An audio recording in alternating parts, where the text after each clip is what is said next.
You went to therapy because of heartbreak. Yes. I've been through heartbreak. Who has not? It's one of the worst feelings in the world.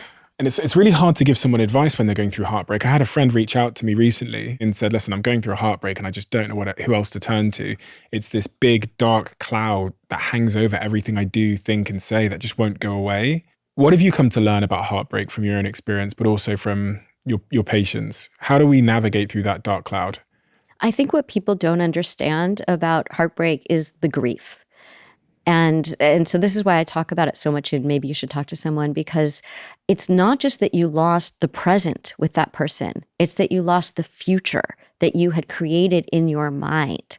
So you're losing the dailiness. There's something really profound about the person you tell all the minutia of your day.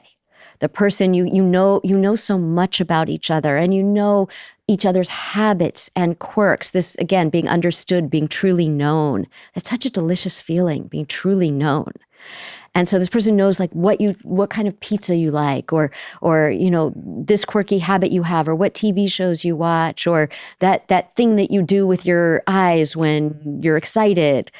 They know all those little, seemingly trivial details that are so important about being known. And they know your history, and they know about your family, and they know who your friends are, and you've had shared experiences with this person. So you have all that history together. Even, by the way, if it was only 6 months, you have a lot together, or a year. And so in that time, you started to imagine, oh, and then this is going to happen next year. And then in 5 years, this will happen, or we're going to grow old together. Whatever you imagine will happen. And you become attached to their friends, and they attach to your friends. And then you lose the dailiness of being known. You lose the bigger circle that you had, and you lose the companionship. You lose the physical connection. You lose all of that, but you also lose this idea of what was to come. And so every day you're living in this future that is radically different from that day as it would have been if you were in that relationship. So it's very hard. People think, well, it's been this long. How come you're not over this person? It's kind of like the same thing when, someone has a breakup instead of a divorce. People think, well, it's not that big of a deal. Why? Why is it less of a big deal? It's still loss and grief.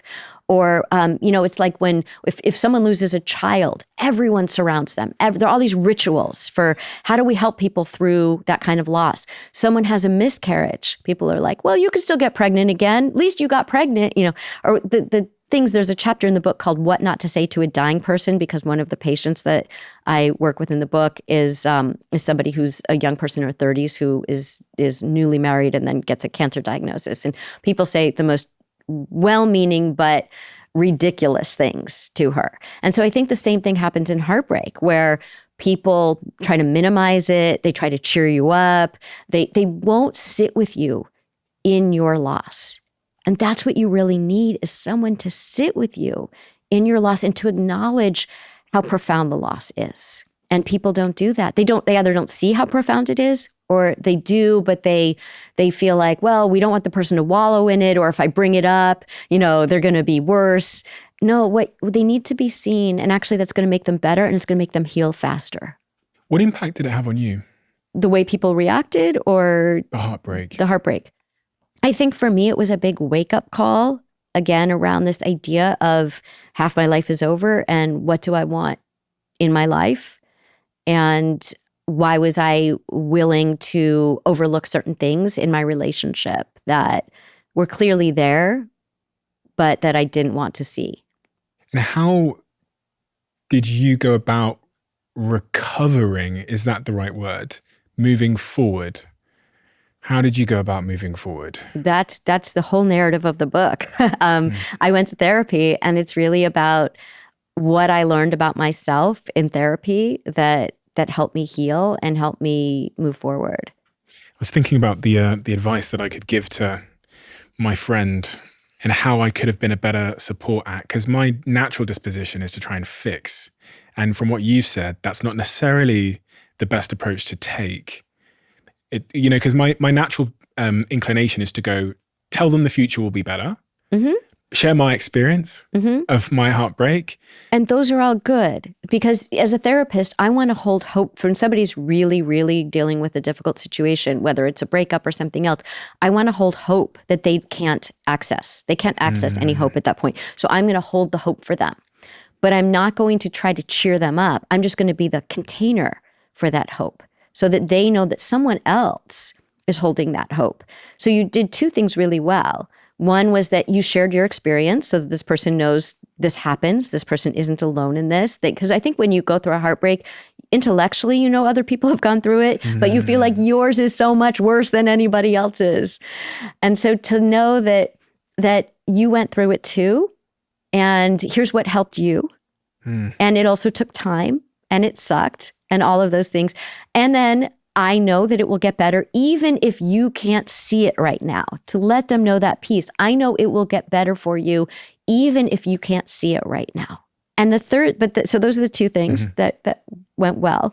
The third thing, though, is to be able to sit in the grief with them, to say, tell me about how things are different for you. Tell me what you miss. Tell me. And people think, oh, that's just going to stir up all the stuff. They're just going to ruminate. This isn't helpful.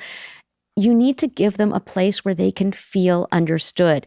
And you can say one strategy that might be helpful is you can give yourself 30 minutes a day to go through all the things you miss, everything that sucks, how horrible it is. You get that 30 minutes so that the rest of the day they're not ruminating, because every time they catch themselves thinking about it, they say, wait a minute, at 6 o'clock, I get to do this nonstop for 30 minutes.